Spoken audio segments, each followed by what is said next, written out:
Villamuriel de Cerrato se encuentra al sur de la provincia de Palencia, a tan solo 6 kilómetros de la capital. Esta localidad, perteneciente a la comarca del Cerrato, se encuentra situada a la orilla del río Carrión, entre las autovías a Valladolid, Burgos y Santander. Con una población aproximada a 6.000 habitantes, el porcentaje de jóvenes menores de 30 años es del 45%, lo que hace de esta localidad una de las más prósperas y jóvenes de toda nuestra comunidad autónoma. San Roque es en agosto, el 15 se conmemora, es la fiesta, la unidad y también Nuestra Señora.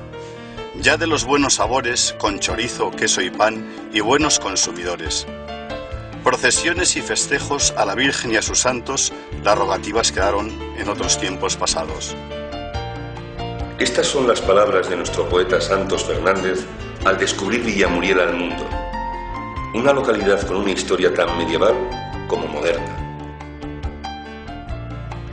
Son de gran relevancia los monumentos históricos que han llegado hasta nuestros días.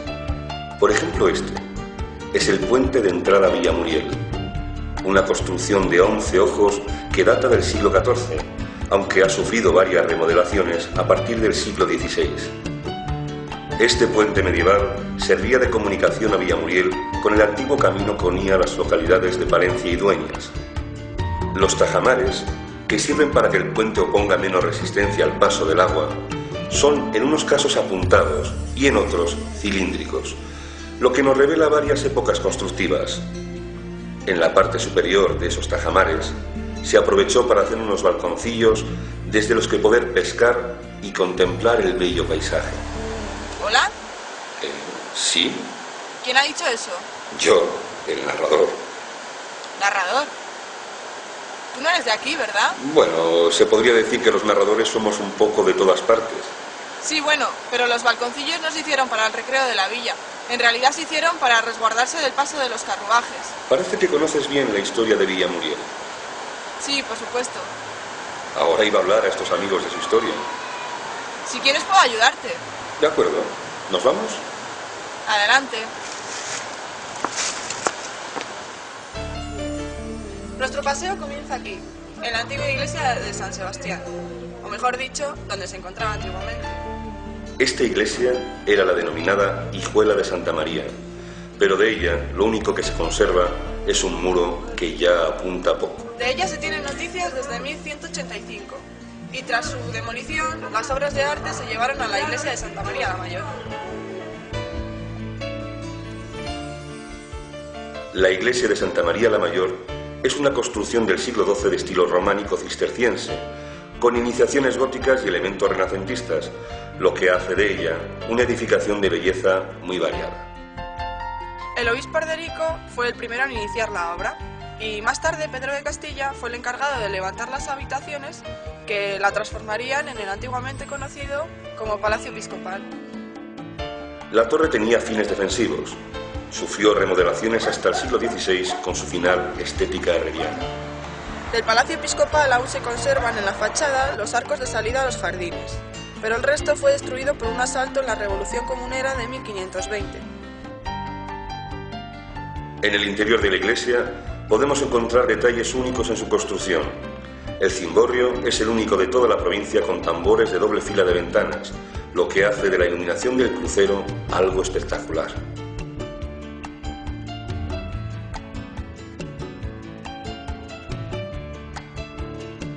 El coro, situado a los pies del templo, está presidido en el centro por el escudo del antiguo obispo de Palencia, don Juan Ramírez de Zapata.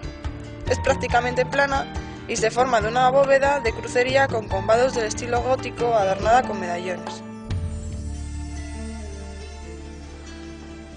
La arquitectura del retablo mayor es obra de Lucas Ortiz de Boar y podemos encontrar a San Lorenzo y San Francisco de Paula a los lados de la imagen de Nuestra Señora. En el ático, un Cristo crucificado del siglo XVI y bajo la imagen de Nuestra Señora, una escultura de San Sebastián traída desde la antigua iglesia de Villamuriel con el mismo nombre.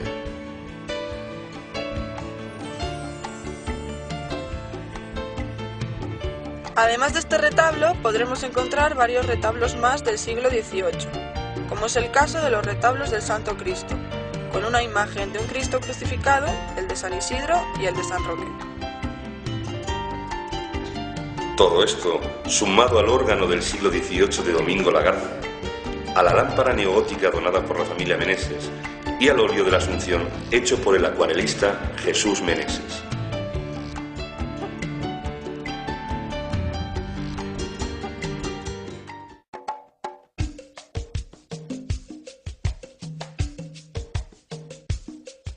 Villamuriel, como tal, nació en los primeros años de su reconquista, como la villa del noble llamado Maureli. Pero mucho antes se piensa que fue dominada por los visigodos, e incluso que fuese asentamiento de las primeras tribus célticas indoeuropeas. Otras de las curiosidades a destacar son, por ejemplo, las conocidas como bodegas vivienda que aún se conservan, o el hecho de que las tropas de Lord Wellington combatiesen contra las tropas francesas durante la Guerra de la Independencia.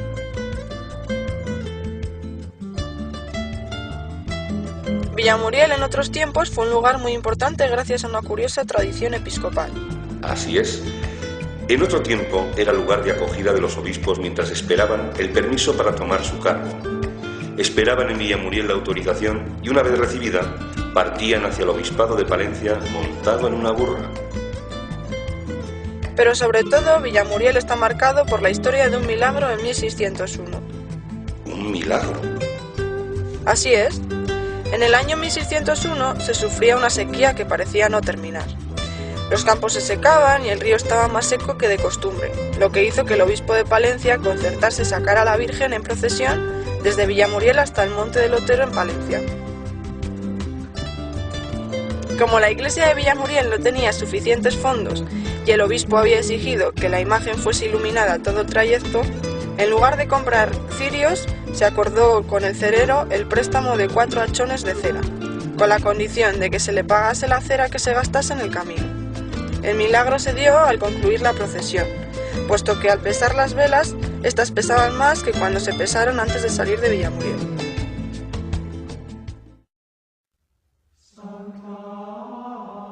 Ahora estamos en el término de Calabazanos. Aquí está el convento de la Consolación, más conocido popularmente por el convento de las Claras, y es rico en arquitectura, patios y obras. La única parte visitable es la iglesia, pero desde esta se puede apreciar el coro a través de una doble reja de forjada. El coro se forma por una parte superior y un sotacoro, y ocupa los 2 primeros tramos de la nave. En esta parte se encuentran enterradas las 2 hijas de doña Leonor, fundadora del convento y madre de Gómez Manrique. También podemos encontrar un enterramiento de estilo Cisneros de gran belleza, que mezcla el estilo mudéjar y plateresco con detalles góticos.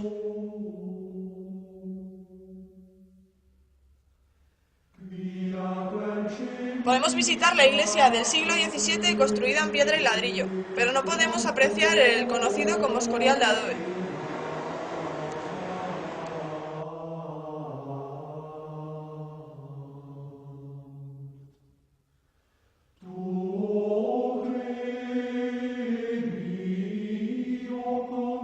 En el cercado de la huerta existe un palomar y una ermita dedicado a San Miguel del siglo XVI.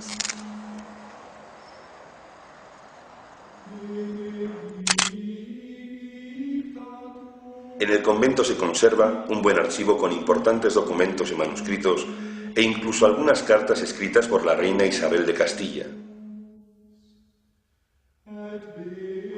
Pero la importancia de este lugar no solo está en su riqueza monumental y en sus tesoros. Lo más importante está en su historia.